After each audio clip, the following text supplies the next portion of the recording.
It wasn't the email notification that woke me.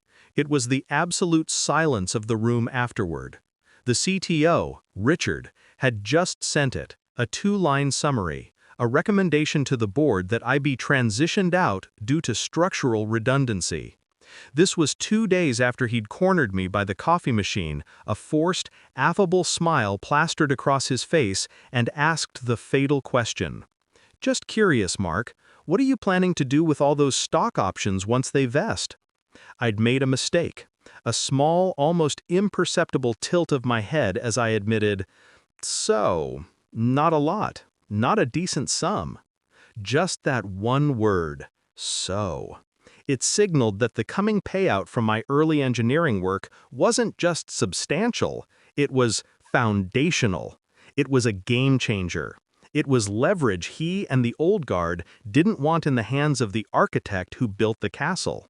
My patents, my very signature on the core technology, meant I could be a threat. And now, this email. I didn't blink. I didn't feel rage. That was for the weak. I felt a chill settle, deep and precise, like the final click of a tumbler lock. Richard had advised the board to push me out to secure my stock options. They had agreed. They had signed the severance papers. They thought the fight was about money. They were wrong. The fight was about ownership. The board meeting was a blur of prepared corporate platitudes. The HR lead, with a voice soft as surgical steel, read the statement. My dismissal. It was sudden, ruthless, and entirely predictable. Richard sat across from me, a faint, almost victorious sheen in his eyes, occasionally glancing at his expensive watch. He thought I was beaten. He thought he was about to sign my payout and move on to his next hostile takeover. When they asked if I had any final comments, I didn't scream, I didn't plead. I simply looked at the room, at Richard, at the CEO, at the board members who had just signed away their company's future, and smiled a quiet, terrible smile. "I simply wish you all luck," I said. My voice was low, measured. "You'll need it." That was the only public show of emotion I allowed myself. The only dialogue. I signed the papers. I walked out. The true work had been completed 3 months prior, a quiet, meticulous sequence of digital movements they'd never even thought to audit. The patents, my 14 secured patents, had always been mine, licensed to the company under a specific, ironclad agreement.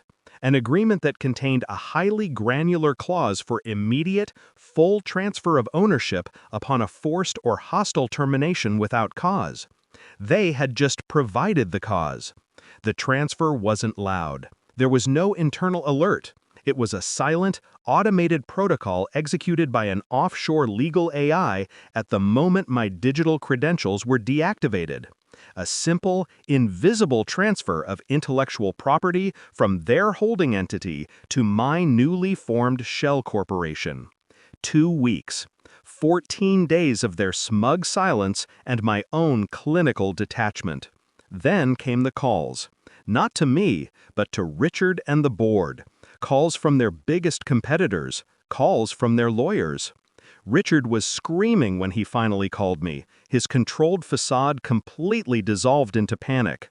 "What did you do, Mark? The licensing, the technology, it's all gone. It's showing your company name on the registration." I let him burn for a long moment over the phone line. The sound of his world collapsing was clean, efficient. "Richard," I said, my voice empty of warmth, "when you advised the board to push me out, you didn't just fire an engineer. You ceded ownership of the company's core technology." I hung up.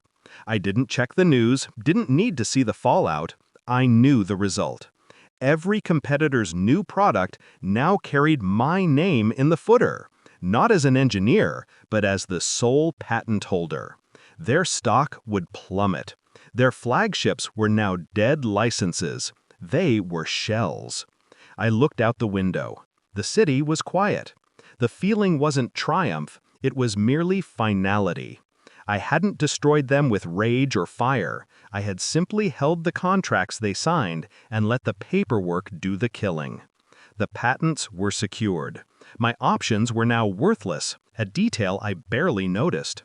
I had the foundation. I had the power. They thought they'd stolen my future. I took their entire past. They will rebuild, but they will always be building on my dirt. And I am untraceable, unreachable. I turned the phone off. It was finished.